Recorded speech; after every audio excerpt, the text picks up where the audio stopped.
Halo Bapak Ibu Gembala Gereja Bethel Indonesia dimanapun Anda berada. Kita bertemu lagi di acara yang akan membuat kita bisa ngobrolin teologi namun tetap santai, yaitu ngeteh ngobrol teologi bersama kami semua yang ada di sini di rumah kita bersama Studio Mini BPD DKI Jakarta.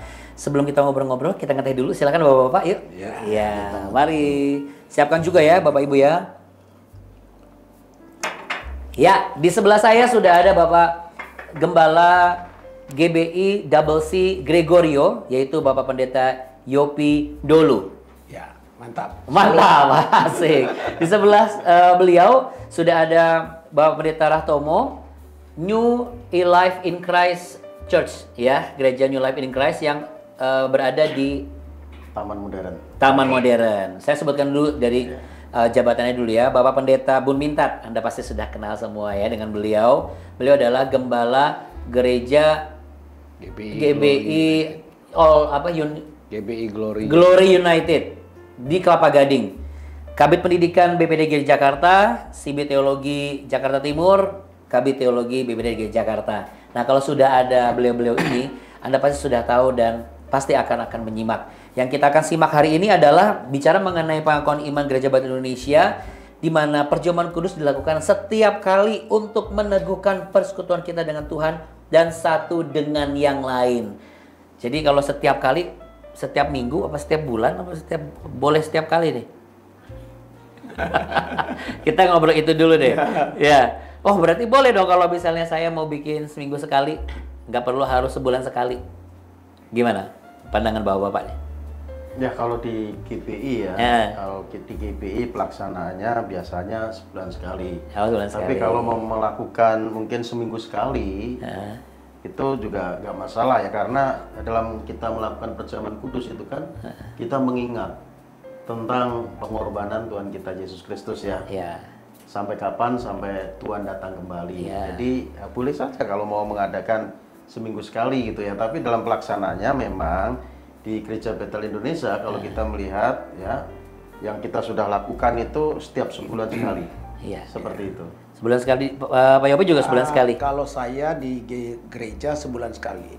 Tapi kalau saya merujuk ke Alkitab, memang Yesus melakukan itu di momentum-momentum tertentu saja. Jadi ada tambahan-tambahan tertentu maksudnya di luar dari sebulan sekali itu? Sebulan sekali, dan ada acara-acara seperti Paskah yang di luar hari Minggu, atau momentum-momentum spesial dari kegiatan-kegiatan Kristiani yang ada libur-liburnya itu. Jadi Natal juga dong? Natal tidak. Yang urusannya tentang kematiannya, dan itu kita lakukan biasanya di situ. Oh gitu. Ya. Tapi kalau misalnya ada yang mungkin Bapak Ibu juga boleh tulis di komen ya, kalau misalnya ada pertanyaan atau mungkin Anda melakukan, oh saya Natal juga bikin perjamuan kudus, misalnya ada. Gimana Pak? Melanggar sila ke-8. Kan kalau tadi kan Mbak Yopi kan, oh iya nggak ada kaitannya dengan Paskah, ya oke lah. Tapi kalau pas Natal kan mungkin ada salah satu dari teman-teman kita, oh ini kan spesial gitu loh. Momentumnya kurang pas. Kurang pas. Jadi sebenarnya momentumnya kurang pas. Kan momentumnya mempengaruhi memperingati hari kelahiran. Oke. Tiba-tiba kematian di Oke. Paskah jauh lebih pas. Ya. Tapi mungkin ada yang memandang perjamuan kudus sebagai sesuatu yang spesial, sehingga akhirnya saya juga pakai deh di ulang tahun gereja misalnya gitu. Menurut Bapak gimana? Pernah nggak bikin itu? Dalam 19 tahun pengembalaan saya belum pernah melakukan itu dalam kerangka ulang tahun. Oke. Karena saya pikir momentumnya harus spesial. Oke, jadi berarti juga kurang pas. Kalau Pak Rahtomo gimana Pak? Boleh nggak? Kalau mau diadakan ya nggak masalah. Kalau saya pribadi ya, karena sekali lagi saya katakan tadi itu kan untuk mengingat tentang kasih Tuhan. Kebaikan Tuhan yang mati di atas kayu salib menebus dosa setiap kita, sehingga kita mengajak semua jemaat yang hadir itu kan untuk mengingat tentang kasih Tuhan, termasuk dengan gereja yang sudah berjalan, sehingga kita merayakan itu semua kan karena kasih Tuhan juga. Tetapi memang momentum yang tepat itu ya pada saat tadi Pastor Yopi dulu katakan pada saat Paskah. Ya itu pas banget itu. Itu pas banget gitu ya. Ya selain di sebulan sekali itu ya. Ya selain sebulan sekali, tapi bukan berarti disalahkan. Bukan berarti salah ya kalau kita mau mengadakan perjamuan kudus pada saat ulang tahun. Kalau untuk gereja gitu ya. Nggak salah juga. Ya, mungkin juga karena ada satu pengalaman spiritual yang ada kaitannya, mungkin pada saat angkat perjamuan kudus, disitulah dia mendapat satu hikmat bahwa saya harus membuka pelayanan. Mungkin bisa juga. Tapi menurut Pak Bun gimana Pak? Kalau ada rekan kita yang mengalami seperti itu, lalu akhirnya diterapkan tuh pada saat yang jelas kan perjamuan kudus tidak boleh kehilangan esensinya. Oke. Ya. Persekutuan kita dengan Tuhan, kalau di GPK pengakuan iman kita kan jelaskan persekutuan dengan Tuhan dan satu dan yang lain, sesama anggota tubuh Kristus gitu loh. Itu udah nggak, jadi momentumnya itu esensinya tidak boleh dilupakan. Kemudian juga lihat momentumnya. Kalau di Kisah Rasul kita dibacakan mereka kan perjamuan terus, memecahkan roti kan, bergilir ke rumah. Untuk mengingat pengorbanan Kristus. Ya, itu kan cukup, kalau dilakukan benar kan itu bisa membangkitkan semangat secara batin. Betul, semangat kerohanian, kebangkitan rohani berarti ya. Ini kan pandangannya kan beda-beda. Ini mirip seperti dengan pandangan sakramen perjamuan kudusnya kan beda-beda. Tapi pada umumnya gereja kan supaya lebih tidak dianggap remeh, maka biasanya sebulan sekali. Pada umumnya ya. Ya, lebih teratur gitu. Ya, berarti kalau mau minggu pertama, minggu kedua, minggu ketiga, keempat nggak ada masalah lah ya. Tapi pada umumnya biasanya awal bulan ya, rata-rata gereja. Rata-rata awal bulan. Tapi kalau ada minggu kedua bukan berarti salah. Nah, ada tenang berarti itu kan. Berarti kan nggak ada yang deg-degan ya kalau yang bikin minggu kedua. Oke. Ini kan ada pandangan-pandangan berbeda. Ini mirip seperti ada perbedaan pandangan mengenai sakramen perjamuan kudus itu sendiri ya. Dari mulai kita bicara pandangan Katolik juga berbeda, Lutheran berbeda, Calvinis berbeda ya kan. Terus satu lagi yang terakhir itu Zwingli ya. Boleh dong bagi-bagi pengetahuannya sambil ngobrol-ngobrol di sini. Ya. Memang kalau kita bicara tentang perjamuan kudus ya penggagas utamanya kan Irenaeus tuh di abad kedua. Dia meyakini bahwa itu betul-betul apa yang ada pada roti dan apa pada anggur itu adalah tubuh dan darah Tuhan. Dan kemudian itu dikonfirmasi pada pandangan Katolik. Pandangan Katolik meyakini bahwa roti dan anggur itu adalah nyata tubuh dan darah Tuhan. Tetapi kemudian Luther menolak itu. Luther menolak itu dan Luther meyakini bahwa itu hanya bagian bersama saja. Lalu kemudian Calvin itu juga menolak itu. Calvin menolak yang Luther? Menolak nyata. Oh nyatanya, pernyataan nyata. Calvin punya apa? Kalau Zwingli itu apa namanya sebuah pernyataan. Kalau Calvin itu kehadiran Tuhan pada perjamuan itu. Secara roh. Secara rohani. Tuhan hadir dalam sakramen perjamuan itu. Oke. Itu. Zwingli itu hanya untuk mengingat pengorbanan Tuhan. Ya. Jadi Katolik tadi dia meyakini nyata bisa berubah ya. Menjadi tubuh dan darah Yesus itu ya. Itu. Tapi kalau tadi sudah dikatakan juga oleh hambanya Lutheran dia tidak meyakini karena itu. Karena tidak ada molekul yang berubah. Berarti secara lebih ke ilmiah ya pengertiannya ya. Iya. Tapi kalau Pak Bun menurut sendiri bagaimana sih sebenarnya KGBI itu menganut dan mengadopsi apa? Ya kita meyakini perjamuan itu kan secara lahir secara hadir Tuhan hadir secara rohani. Bukan transubstansi, perubahan fisik roti anggur jadi darah dan tubuh dan dagingnya Tuhan Yesus. Apa bahayanya ketika kita mempercaya itu? Ya, itu jadi magis kan. Itu jadi jimat ya, bawa kemana-mana. Bawa pulang ya. Musik setan pakai. Jadi sekarang lagi ya, jadi kayak apa? Ada satu alat alat perantara bahwa kalau nggak pakai gini tuh kayaknya nggak bisa gitu. Jadi kalau kita kan imannya, iman kita kepada karya Kristus itu. Secara batin kita diberkati kehadiran itu ya kita. Tapi ada pernyataan secara ayat ya sih maksudnya bahwa itu mendukung itu bahwa kita meyakini bahwa itu secara rohani bukan kita tidak percaya bahwa tubuh itu jadi roti itu jadi daging gitu ya. Ya memang roti kan nggak pernah jadi daging. Ya nggak pernah jadi daging. Waktu Yesus kasih ini adalah tubuhku. Iya. Tubuhnya mana? Tuh sekarang lagi duduk. Ini roti tubuh dagingnya kan kita nggak potong dagingnya ini kan. Iya. inilah tubuhku. Apakah dia kan sendiri yang ngangkat? Ya. Inilah tubuhnya di sini kok. Apa dia potong dagingnya? Inilah dagingku. Berarti simbol kan sebenarnya lebih ke simbol sebagai simbol, tapi juga kita tidak boleh hanya menganggapnya sebagai simbol, ada makna rohaninya harus kita yakini secara batin supaya itu kan bisa membangkitkan rohani kita, semangat kita gitu. Kalau ada hal-hal seperti ini, kira-kira apa yang terjadi kalau teman-teman dari Gembala GBI itu ternyata belum mengerti dari 4 dasar pandangan ini? Saya berpikir bahwa kita ngikutin aja apa yang menjadi konsep GBI ya.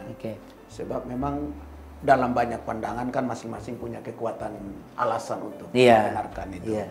Tetapi saya setuju sama apa yang dikatakan oleh Om Bun tadi, waktu Yesus bersama murid-murid dalam perjamuan Tuhan yang kudus di terakhir waktu Upper Room ya. Ya, itu kan dia berkata apa namanya? Inilah tubuhku. Inilah tubuhku. Nah, secara esensi kan roti yang diangkat itu kan tidak kemudian mengalami perubahan molekul-molekul menjadi tubuh dagingnya. Tapi, itu sudah secara implisit menegaskan kepada kita bahwa menyatakan kehadiran dia. Lebih kepada kita mengalami persekutuan bersama dengan dia di dalam tubuh dan darahnya, itu lebih kepada itu. Tapi bagaimana dengan peristiwa yang ada kondisi begitu angkat perjamuan sembuh penyakitnya, itu gimana Pak? Itu Tuhan bisa lakukan apa saja, tapi kan kesembuhan itu di perjamuan kudus bisa ada kesembuhan, bisa tidak menutup kemungkinan. Tapi nama Yesus kan yang menyembuhkan kita. Amin. Ya kan? Iman kita kan, imannya di situ. Gitu. Tidak mesti perjamuan kudus, tapi juga tidak menutup kemungkinan lewat sarana sakramen, baptisan juga sama, terus air. Gitu. Itu yang sarana kalau aja. kesembuhan saya rasa Tuhan bisa memakai banyak media. Banyak cara, media. Bukan hanya perjamuan kudus, bukan hanya sakramen baptisan, bahkan ludah Yesus bisa menyembuhkan. Iya, betul. Iya kan? Iya, di tangan sendiri wer. Apa kita mau pakai metode seperti itu? Iya. Tapi sekarang yang paling praktis adalah namanya. Ya nama itu yang utama, bukan masalah medianya. Mau cari mana pakai namanya atau pakai roti? Lebih gampang namanya. Kita sebut namanya. Karena dia nama di atas segala nama. Hanya memang saya punya keyakinan juga bahwa prinsip perjamuan kudus ada kuasa di dalam darah Tuhan itu.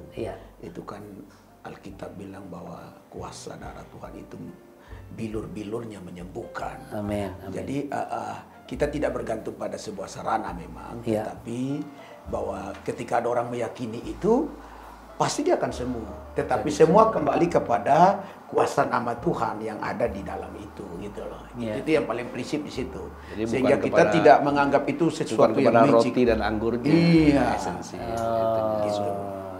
Bahayanya tuh itu ya. Nanti malah jadi menganggap itu sebagai sesuatu yang gimana gitu loh. Nanti ada praktek-praktek perdukunan yang akhirnya bisa terlibat dalam masa ada perdukunan di dalam gereja, Pak? Esensi perjamuan itu. Masa sih? Ya karena ada orang bisa bawa perjamuan itu sembarang-sembarang kemana-mana. Dibagikan sembarang, makan kapan saja. Lalu kemudian ketika saya punya pengalaman beberapa kali jumpa dengan orang yang bawa dari mungkin gereja mereka dan untungnya bukan dari gereja kita, ya kan? Lalu kemudian ketika ditanya ini untuk ini, lalu ini untuk ini, jadi mereka sudah menganggap itu kepada sesuatu yang sarana mempengaruhi banyak hal, merubah banyak hal. Nah kalau sudah begitu, saya kira saya setuju bahwa itu lebih kepada sebuah pemikiran yang mengarah pada praktek-praktek perdukunan yang memanfaatkan itu, padahal secara rohani kelihatan rohani, tapi pada praktiknya itu kan melanggar, karena Alkitab kan bilang barang siapa dengan cara tidak layak makan minum sehidangan dengan dia dari meja perjamuan kudus, bukan berkat tapi dikutuk yang diterima. Nah artinya bahwa konsep pelaksanaan perjamuan kudus ini juga perlu dengan cara yang tepat. mekanismenya tepat, aturan mainnya tepat. Jadi kita tidak boleh sembarang-sembarang dengan itu barang, ya kan? Itu kan ada hal-hal yang secara spiritual melekat kehadiran Tuhan. Namanya juga sakramen. Itu sakral banget tuh. Ada kehadiran Tuhan yang ada di situ, jadi tidak boleh sembarang-sembarang, ya kan? Saya kira dan sifatnya mengikat ya, Pak? Mengikat. Setuju nggak? Mengikat artinya ya perjanjian. Iya, sebuah perjanjian yang mengikat kita, yang mengaku tubuh dengan darah Kristus itu. Ya Tuhan katakan itu perjanjian. Perjanjian. Baru, kan? Iya kan? Yang dimeteraikan. Iya. ya. Iya, sifatnya mengikat. Saya pernah diundang, lalu kemudian hamba Tuhan itu pakai apa? Yang yang membagikan petugas itu pakai sarung tangan gitu. Pakai sarung tangan? Iya, sarung tangan kayak paskibra. Iya. Terus? Itu kira-kira boleh apa enggak? Membagi perjamuannya itu? Iya, jadi ngurusin perjamuan kudusnya itu dia pakai sarung tangan. Pakai sarung tangan nggak salah. Saya sempat nanya, kenapa pakai sarung tangan? Oh iya, karena kan ini, iya itu. Jangan sampai sarung tangan dan hidupnya nggak kudus juga berantakan. Kalau mau pakai Aduh, kalau gitu minum dulu deh. Kita minum dulu ya. Jangan sampai tangannya yang bersih, tapi hatinya nggak bersih, ya kan? Waduh. Lahiriah saja ya.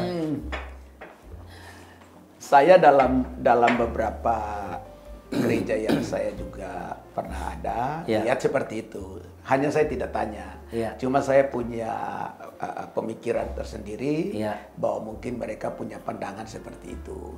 Tapi saya setuju, jangan sampai kita melengkapi diri dengan atribut-atribut yang seolah-olah ini sesuatu yang betul-betul harus kudus dan sebagainya. Tapi kita sendiri yang nggak layak. Itu kan yang paling repot. Sementara kan ini perjamuan kudus ini juga bagian dari perintah Tuhan yang tidak boleh diabaikan esensinya, kan begitu. Betul. Jadi mau pakai sarung tangan, mau pakai kaos kaki, sebenarnya nggak masalah gitu. Yang penting adalah kita juga hidupnya memang benar-benar kudus di hadapan Tuhan, ya. Esensinya tidak boleh berubah.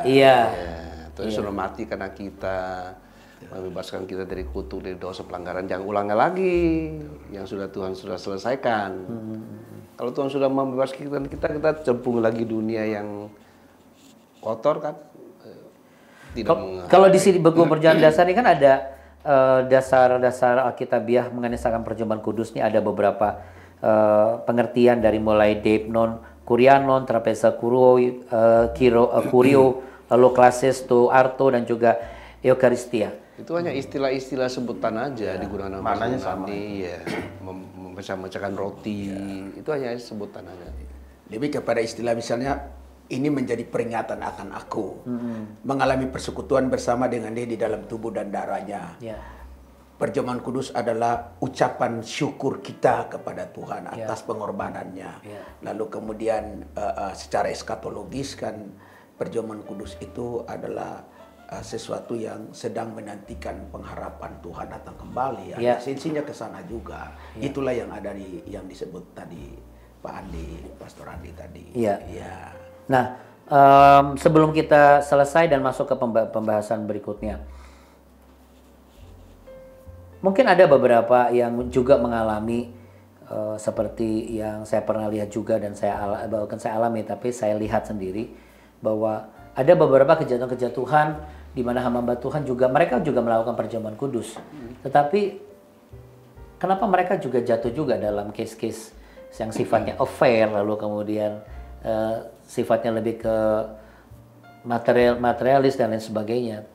Itu kira-kira apa yang menyebabkan itu? Ya karena tidak mengenakan hasil karya Kristus yang real. Gitu. Hanya sekedar sebuah konsep Yesus mati membebaskan kita dari kutuk, dari dosa. Ya, memerdekakan kita hanya sebuah konsep, tapi tidak hidup dari realita kebenaran itu. Gitu. Sehingga akhirnya mengulang lagi kesalahan, mengulang lagi. Gitu. Jadi melakukan itu karena agamawi saja ya? Iya, jadi hanya konsep itu bisa saja seorang profesor, seorang dosen, seorang pendeta. Kalau kita memahami firman Tuhan secara teoritis, tidak mengalami kuasa firman itu, tidak hidup oleh firman itu, ya sama aja. Jadi apa yang harus dilakukan sebagai seorang gembala nih? Kan Pak Yopi sudah 19 tahun. Dari ketika sudah menjadi gembala, persiapan seperti apa sih dan pemahaman seperti apa sih ketika itu dilaksanakan? Terlepas dari itu adalah bagian dari tata gereja kita.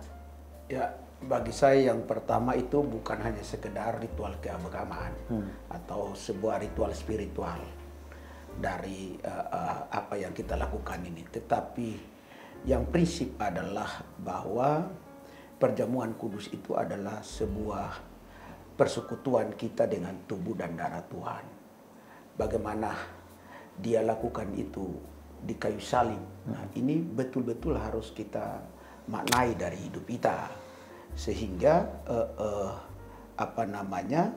kita tidak hanya sampai pada sebuah pelaksanaan, katakanlah saya yang melakukannya dan jemaat yang menerima itu dan ikut ambil bagian, tapi sama-sama ada pada sebuah konsep pengertian yang sama-sama ada pada satu keyakinan iman yang sama, bahwa betul-betul mengalami Tuhan di dalam tubuh dan darahnya.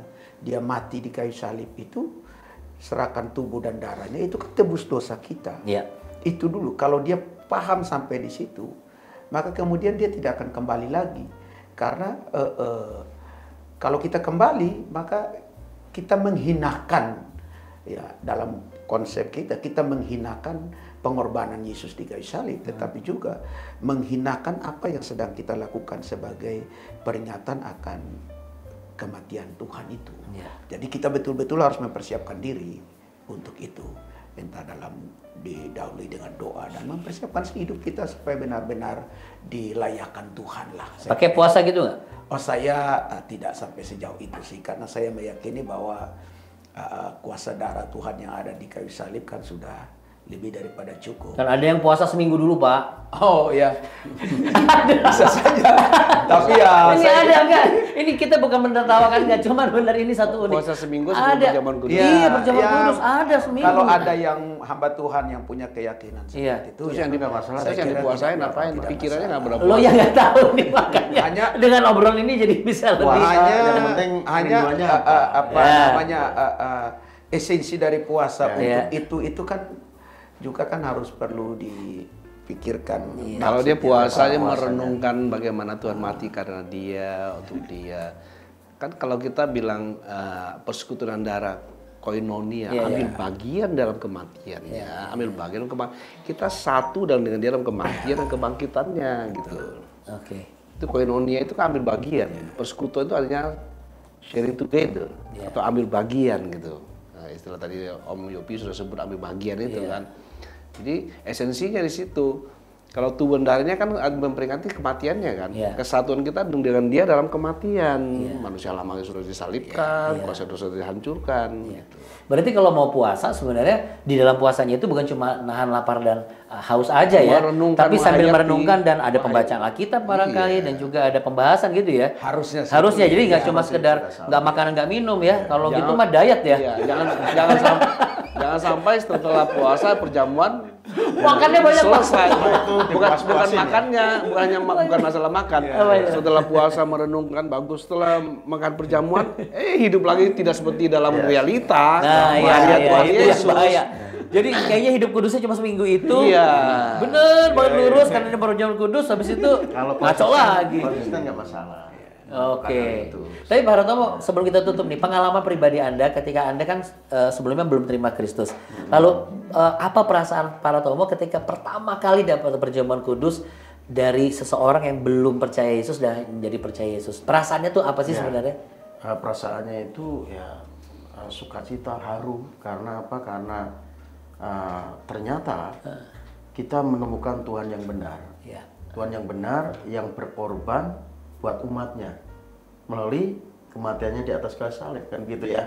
Sehingga pada saat melakukan perjamuan kudus ini benar-benar kita merasakan kasih Tuhan yang luar biasa, sehingga bahkan kita bisa mengeluarkan air mata ya karena menghayati kasih Tuhan itu. Dan itu bentuk kita haru. Artinya kita sukacita dalam menerima anugerah yang besar itu. Gak usah perjamuan kudus. Kita ngomong gini aja, kita udah masgul hati kita, betul nggak Pak? Berasa nggak sih? Sampai agak guspa-guspa masgul gitu. Masgul itu artinya sesuatu yang menyentuh. Nah, semoga pembicaraan ini akan membuat Bapak Ibu, para gembala GBI, khususnya di mana Anda berada ini, kembali lagi ke esensi sebenarnya sakramen perjamuan kudus. Ya, mungkin kita sering ya dengar apa gitu kan, tahulah itu pengorbanan Kristus, tapi keperasaan itu tadi, rasa itu tadi. Justru sebelumnya ya, dulu ya kita sebelum mengenal Yesus itu kan kita mengolok-olok, masa Tuhan dikebuki, masa Tuhan mati, masa Tuhan disiksa, kan begitu ya. Tapi setelah mengenal, ternyata apa yang dilakukan Tuhan Yesus itu sesuatu yang sangat bernilai, sesuatu yang sangat berharga, sesuatu yang sangat mahal yang manusia nggak bisa lakukan. Hanya Tuhan yang bisa melakukan. Itu. Tapi kadang-kadang kan manusia suka berpikir, saya kan dikasih free will, boleh juga melakukan apa yang bisa saya lakukan. Apalagi sudah jadi gembala, betul nggak Pak? Apalagi kalau misalnya ada yang minta perjamuan kudus atau minta apa. Tapi kita ngobrol itu setelah ini. Jadi kita sekarang sudahi dulu, karena nanti kita akan dengar statement dari Pak Bon Bintat ya. Semua pasti sudah kangen semuanya. Terima kasih sudah bersama dengan kami di Ngeteh ini. Tuhan Yesus memberkati. Shalom. Dan yuk silakan ngeteh Pak. Oke.